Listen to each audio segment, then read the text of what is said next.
ยเลยได้ใบมะยมไปกินกาแฟก็เลยไปเอาใบมะยมมาเลยเต็มหากใบตองมานี่ท้ายเครื่องท้ายของในยันจางปุยถึงท้ายเครื่องท้ายของไปเอาตองมานี่เจ้าติดตามทางYouTube ก็ได้เด้อสัตุเทวูเตอร์สาพญาอินทร์พญาพรหมพญายมราชFCทั้งหลายบ่จักอเมริกาบ่จักเมืองไทยบ่จักเมืองลาวติดตามได้เด้อกดติดตามเพิ่นเด้เพิ่นผู้เฒ่าได้เงินนำบ้านนำเมืองเพิ่นเด้อย่ากระดักกระดอล่ะสิเจ้าเบิ่งฟีดอยู่ตลอดข้อยก็สิหารายได้คือกันได้เนาะสู้จักปีเด้อละผ่านแต่เวลาตายปลาก่อนเพิ่นบ่รู้จักเท่านั้นแหละจบโอ้ส้มคนนั่นล่ะอันน่ามาเอาเฮือนหลานชายนี่ลูกอันพ้อของลูกน้าสาวน้องอีโพน้องพ้อค่อยอันนั้นอยู่เดี๋ยวนี้ล่ะติดตามทาง YouTube เพิ่นได้เด้อพี่น้องเด้อเพิ่นกำลังจื้อค่อยเด้เท่านั้นแหละเด้อเจ้าก็ต้องก่อนก็ต้องว้ายความทุกข์ความยากตาก็ไปเยอะหึ่มๆอันนั้นตีละดาดอยู่เนี่ยงามอยู่ตองเสือมันล่มจะซื้อได้ดิมันล่มแล้วมันเจอห้าก็ย่ามันก็เลยบ่ฮาดก็โอ้ยหยาเด้หยาเด็กเจ้า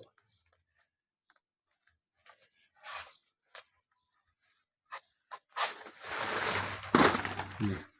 มันดีละดาดกัดตัวเองเด้อก็เอาอย่างนี้แหละก็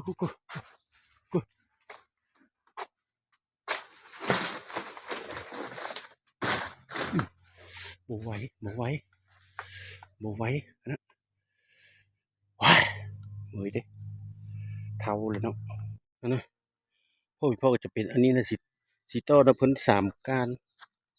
อันการ500สามการพันตัวนี้มันขาดนะมันหาดนะภาษาไทยท่าน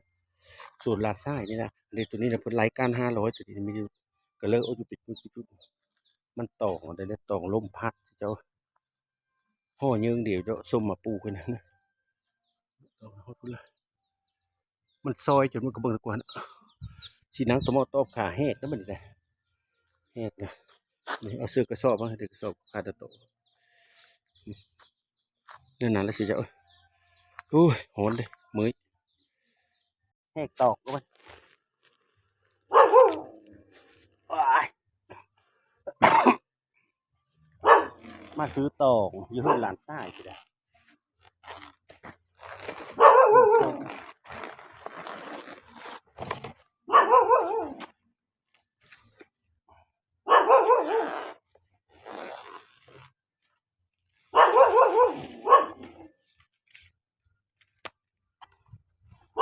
ไปนี่แหละตามทุกข์ตามยากได้พี่น้องเอ้ยวาสนาตกฮีดหนังสือก็ไม่ได้ฮีดลงมาอยู่เมืองสวรรค์ละเพราะว่ามีเฮือฮีดหนังสือมึงมีเฮ็ดกะยามึงมีเฮ็ดกะยาลูกกูซื้อหน้านะเฮ็ดหน้ากินข้าววายกูขายเพิ่นบ่ได้เฮ็ดหน้าเด้อบ่ได้เฮ็ดสำหน้านะค้าขายกินไปนั่นนี้แหละบ่หังบ่มีกะยามันดอกพวกเจ้าเห็นใน YouTube ก็กดไลค์กดซอยกดกระดิ่งให้ก็ได้กว่าเห็นว่าก็พูดก็พูดค่อยตั้ง YouTube มานี่น่ะปีกว่าแล้วหากค่อยไม่ได้ลงคลิปค่อยหักก็เยอะลงนี่ค่อยขี้คร้านค่อยไม่มีกำลังเกี่ยวค่อยเหมยห่อส้มห่อเสแล้วก็เมื่อยก็จะบ่ได้ลงหลานชายมาจิ้มมาใจเฮ็ดไปโลดว่าเติมบัตรก็เงินเฮาแล้วพนละโซไปเลยไม่ได้เติมดอกบัตรนี่เขาใช้ Wi-Fi เขาจ่ายเป็นเดือนลิ้นหนานักเคยลิ้นหนานักเคยว้าแล้วก็ฟังความหลานชายแล้วเบิ่งเขาเบิ่งละหลาอันอยู่ในเฟซในไลน์นะมันมีได้อยู่แตะพีนั่นเด้สีหิ้วสีแห้งเพราะว่าอีแหละแต่ย่ามันที่เธอกำลังเจอ FC เขาซื้อส้มซื้อเสลนั่นมันได้จ้ะไม่ได้ประมาทอาคุณเนาะขายเครื่องก็ได้ขายนะฮอนอเมริกาสีสวยนะรัฐโจจีนครไอเลนตา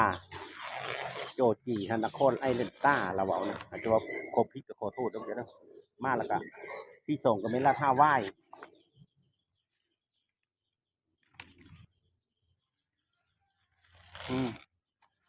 ที่หนึ่งเลยไอเลนตา รัฐโจอันนครนครไอแลนต้าอืมแล้วเป็นรัฐโจจีเพิ่นว่าในวันนั้นล่ะแล้วก็ลองมาแล้วก็อันน่ะลงลงมาในเมนอันรัฐฮาวายเพิ่นอุดหนุนคอยนะพวกเจ้าคนเป็นพ่อบ้านอัดพูดเลยจะเห็นอยู่บ่ได้มันจะเจงได้มันเด็ดก็ไปเสร็จเด็ดเทดอกพอดีก็เริ่มตามันเด็ดอันนะฮะนะเด็ดตุลุเด็ดโมโม่เด็ดมกเต้าเพิ่นเว้าน่ะเพิ่นว่าเด็ดมกเต้า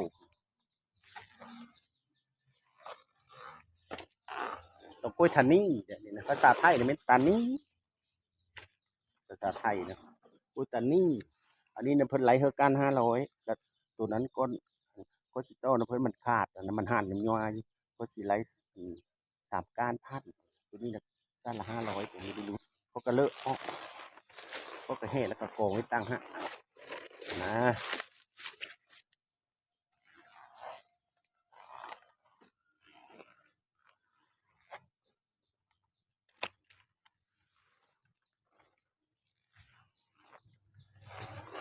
มันล่มบาง2 ตัวมื้อนี้ล่มบดมื้อนี้น่ะเป็นฝนงี้ๆเด้อพวกเจ้าฝนตกงี้ๆได้อยู่พี่นะพอแต่พ่อหูจัก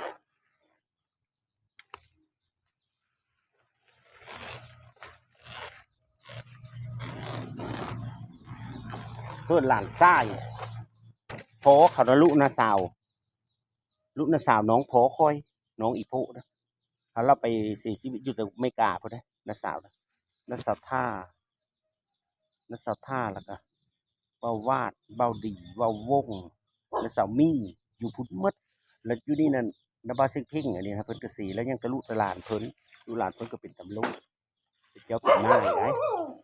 เออสิกินเบบำนาญเลยเด้ผู้นี้น่ะผู้ข่อยมาก่อตองนำนี่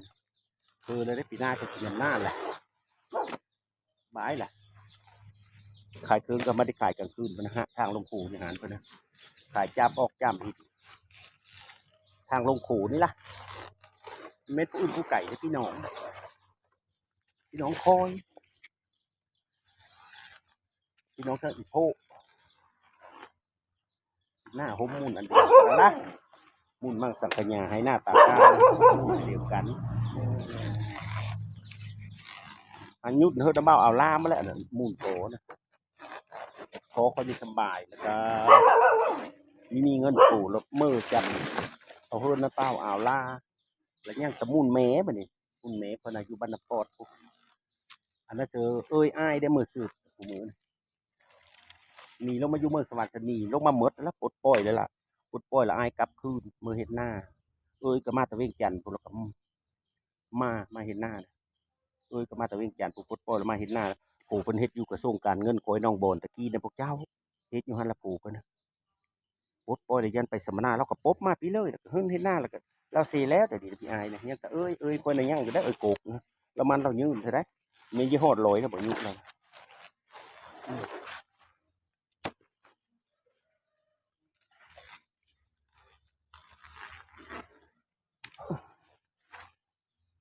โอ้ยเท่านั้นแล้วเด้อพวกเจ้าโอ้ยฮ้อนเด้โอ้ยเหมยมาหาเหมยเจ้าเอ้ย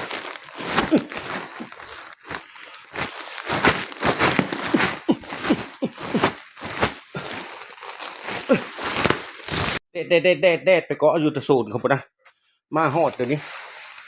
นะฝนตกมันล่มเนาะมันหาดละก็เอง50,000น่ะหมดในซ้ำกองกูมาโน่นี่ก็ซื้อเขามีและแสนปลายนี่พวกเจ้าเอ้ยมันเป็นไงเด้ติตอกนะแพง50,000นี่ตัวมันคาดได้กับไรอัน3ก้านพันการ500 3ก้านพันเห็นมันหาเอามาวิทางโน้มันตัวมันงามกับไรกัน500ก็อีกเนี่ยเหมยมาเหมยแต่ท่านโอ้ยนะคนมีทหารในเดอาชีพคนนะหาลูกไหมเหมยหาลูกไหมแล้วก็หาบกระปุ้นขายกระปุ้นน้ำไก่เพื่อเลิกบุยอันเพื่อเลิกมีซื้อแล้วเฮาเจอมันใหญ่เพิ่นว่าได้เฮินได้ซ่านขายได้เราต่อมาแล้วก็ขายข้าวเป๊ะขายเฟอเสาขายเสาโฮงแฮมเขาปีหนึงเท่าละ28,000อือหาเงินได้ก็มาเฮ็ดเฮินหลังนี้แล้วก็ไม่เฮ็ดเฮินหลังนี้อืมเท่านั้นเจ้า วิก็นี่แล้วก็วันนี้ก็เฮ็ดห่อส้มอันนี้ก็อืมห่อส้มแล้วก็ส่งลูกส่งหลานแต่ละมื้อนะไปกินอยู่โรงหำโรงเฮในนั้นแล้วพวกแก้ว